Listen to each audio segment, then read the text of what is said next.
Welcome back to the Pick Six Podcast. Here, the Fountains at the Bellagio, Las Vegas, Nevada. That's the proper way to say it. Breach, Super Bowl 58, 49ers Chiefs. All right, let's get to it. I'm going to run through these pretty quickly so we get our Super Bowl picks in. Brinson, early 2024 MVP before we get to our Super Bowl picks. I think that this guy deserved at least one MVP vote in 2023. I think he could have been considered a comeback player of the year as well. And I think he's going to win the MVP next season when the Los Angeles Rams and their offense, second year of Puka Nacua, Cooper Kupp at full health, everybody rolling, Kyren Williams, a stud, Matthew Stafford, your 2024 NFL MVP. All right, I like it. What do you got, Breach? Well, that's funny because I am going to pick the guy that Matthew Stafford beat in Super Bowl 56 as my 2024 MVP. Shock me. And that is the quarterback of the Cincinnati Bengals, Joe Burrow. Look, Joe Burrow came off his ACL injury a few years ago. What happened? The Bengals went to the Super Bowl. Coming off the wrist injury this year, I think this is going to be a guy who is going to be out for blood, and he's going to get the Bengals back to the Super Bowl. I'm going to go with the player who just had his high school renamed after him. Or maybe they renamed the street in front of the high school. One of the others not important. Brock Purdy, Chandler, Arizona. I'm going with Brock Purdy next year. I think he's going to have a good Super Bowl. I won't tell you if they'll win. We'll talk about that in a second, but I think he's going to parlay that into another great season. By the way, did you see that TikTok that went viral where the guy absolutely obliterates Burrow and calls him just mid? It's pretty good. Did I see it, or did everybody send it to me? Oh. I've seen it 412 times. All right, let's do a longest shot but has a chance to be in the Super Bowl conversation next year. If you want to pick a winner, we'll do that quickly. A team? Yeah. Los Angeles Rams. That's not that. I mean, that they have the shortest odds on the Will Brinson list. So I think they're like 25 or 30 to 1. I mean, that's a pretty good 30 to 1. 30 to 1. That's a pretty good number. I mean, look, they have a tough road. They've got to play, of course, the 49ers twice. They're in that division. It's going to be tough to beat them. 49ers got really lucky, I think, with the injury luck and everything this year. You can see maybe they get a little banged up, maybe a little hangover, win or lose.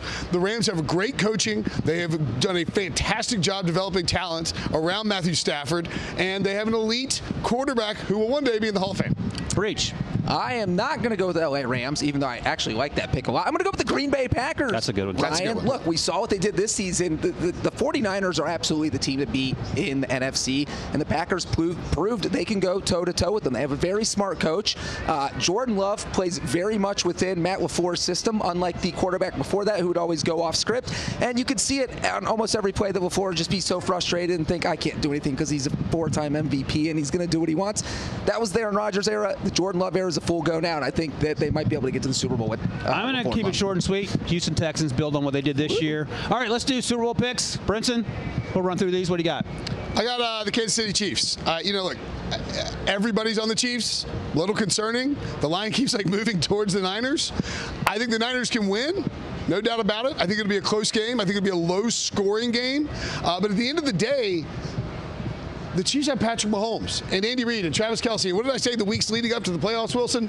They might just flip the switch and be great on offense again, and they've done that. Mahomes has been fantastic in the postseason. That's why Breach named him his MVP. 24-21, Kansas City. And I very much cannot pick against the guy I just named MVP. My concern with the 49ers is their defenses just look so bad in the playoffs. They really struggle for three quarters against the Packers. Then you look at what happened against the Detroit Lions. Horrible in the first half.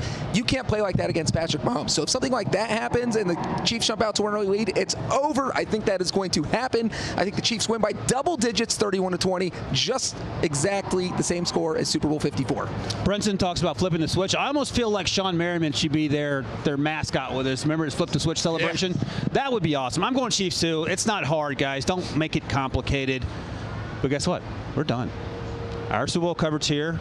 The Pick Six Podcast. Super Bowl 58 is in the books. But I would encourage you, Breach, and everyone else watching, come back tomorrow for CBS Sports HQ Spotlight because somebody on the set is getting slimed. So come back for that. Thanks for joining us. If you're checking us out for the first time on CBS Sports HQ, we're a year-round NFL podcast that delivers the goods from recaps to the best, the Power Rankings, to Mercy Podcast, and Sliming. Pick Six NFL has you covered on YouTube. Just search us, NFL on CBS, or on your desired podcast platform. Thank you.